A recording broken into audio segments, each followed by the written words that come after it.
We're always involved in psyops, all the time. MKUltra was the beginning of a psychological arms race. What do we not know about CIA and their capabilities? Number one, it's the most magnetic human trait. It draws people to you. The highest performing individuals on planet Earth are doing this. Can you give some of the most successful psyop government has used? Dude, this one will keep you up at night. The biggest thing that you can ever understand about human behavior is that human beings tend to overvalue language. So, you know, you hear MKUltra. Movie came out, MKUltra, not a good movie, but somebody needs to do a good movie on that I think could do well. Yeah, he follows Bobby Kennedy. He follows a bunch of different people, right? Well, Brett Weinstein, we've had him on. He and I spoke the other day. Interesting people that this guy follows. John McAfee is definitely one of the interesting ones. We had him on like 8 years ago. But you see these patterns with events like this happening. John F. Kennedy, where you hear, you know, the shooter comes out and takes a shot and takes out, you know, it's like, wait, how did that happen? What do we not know about CIA and their capabilities? What do we not know? Because what we do know is the stuff that we read about.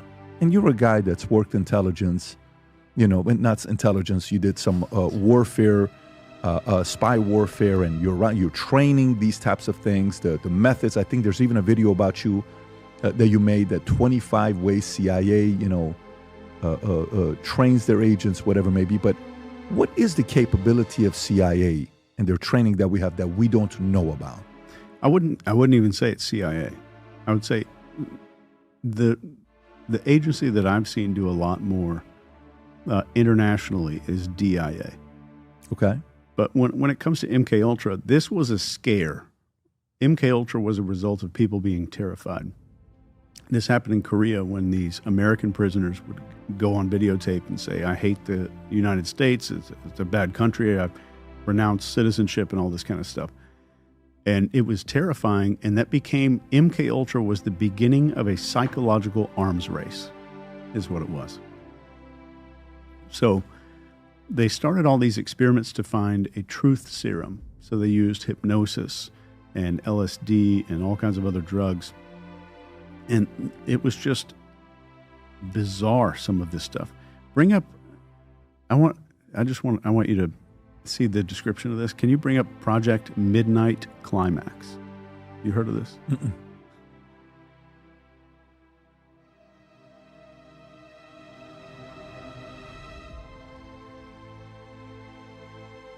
So Sidney Gottlieb, who's the director at the time, is getting prostitutes to drug random dudes with LSD.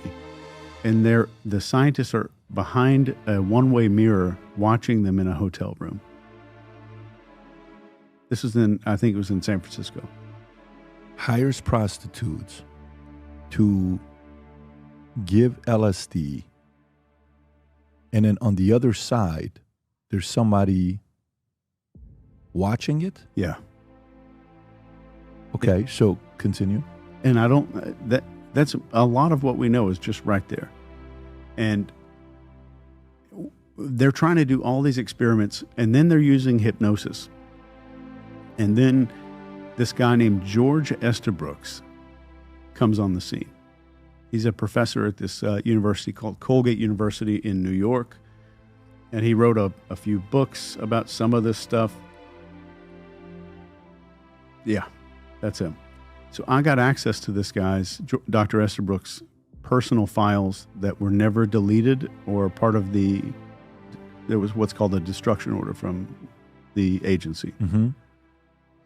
Right before all these secrets were about to come out, there's something called the Church Committee that was going to take all of this stuff out. But right here, this guy had a plan with J. Edgar Hoover to hypnotize and split the personality of a German submarine captain and send this guy back into his port and torpedo the entire German fleet. Incredible plan. So they were experimenting with this personality modification, splitting people. And I can send you all these documents if you're interested in it. Or if you want to just throw them in a link for the show. So Definitely interested in it. So whatever you send, we'll post it below. But personality modification. Yeah. Splitting. Personality splitting. So there's two versions of a person that can be kind of turned on or turned off. So he does it to Army officers, called this guy that he named Jones. And there was a Jones A and a Jones B. So he could send Major Jones through enemy territory, but the other personality had all these national secrets. So if Jones A was ever captured, Jones B won't ever come out because the code word and the little activation technique is not being done to bring out that B personality. That makes sense? Mm-hmm. So that's a lot of the stuff that was going on.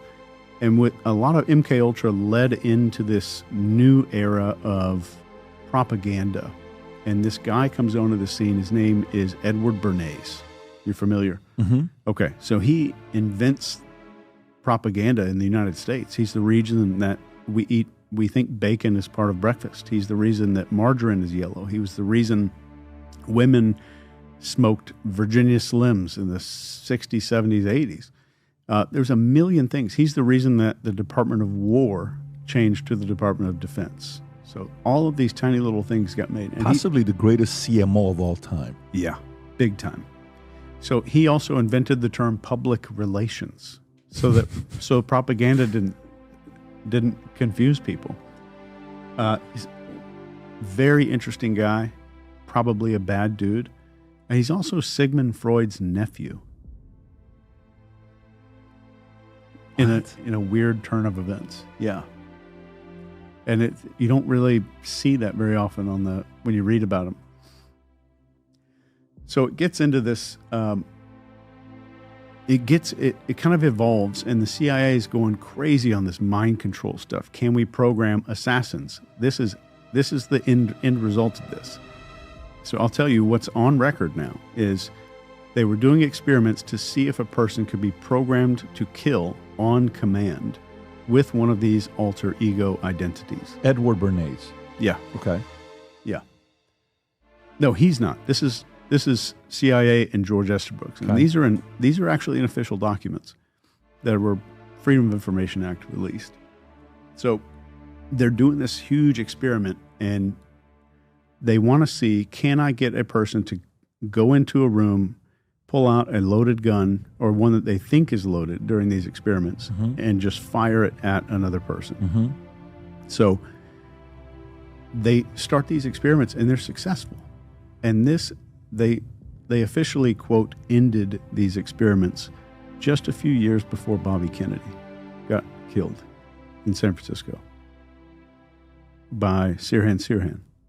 Just coincidentally, that's when they stopped it. Yeah. Right. Okay, that makes sense. And Sirhan has no memory of the event. And if you look at where Bobby Kennedy was shot, he was shot under the armpit and kind of from behind. All the bullet holes are actually listed out there. This is from our own government's investigation.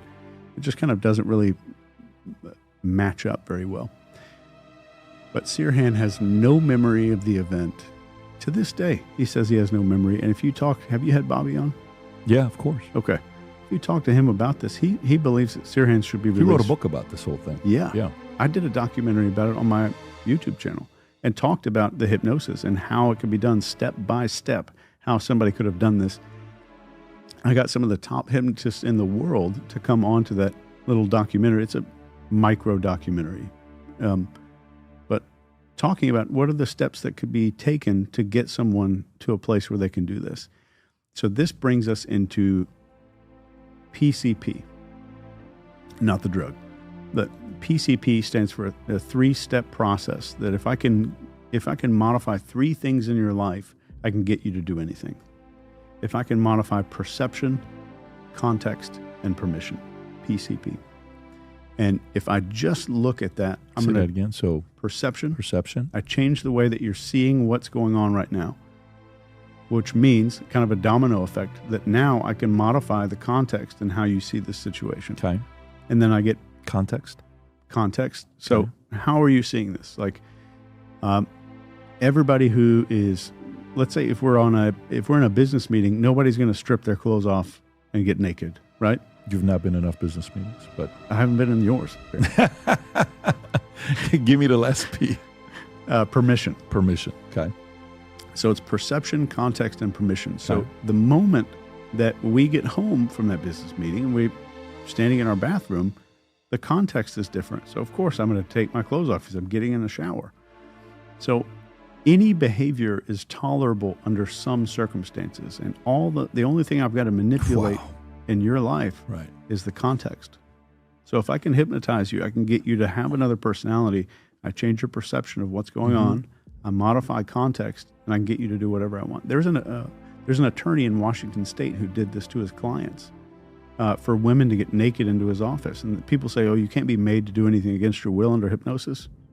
Well, it is within their will because it's within that context. So he would hypnotize these women in his office and say, you just got home from a long day at work. You throw your keys in the bowl. You walk into the bathroom. You've got a glass of wine, and now it's time to get into the shower. So now that we get naked because the context changed. If I can modify perception and context, I can justify anything. I can get you to do anything that I want.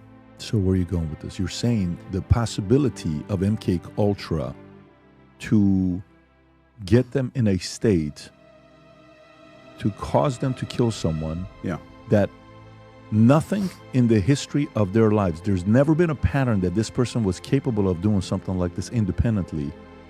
No felony, no criminal record. All of a sudden, this person decides to take their lives. Yeah. They're able to get somebody to that point of doing something like that. Yeah. But this is a perfect reflection back to the Milgram experiment. All those were good, decent people. They were school teachers and doctors and all of that, and they committed murder in under an hour. Just because the perception of what's going on changed, the context is way different, and there's permission from an authority figure to do it.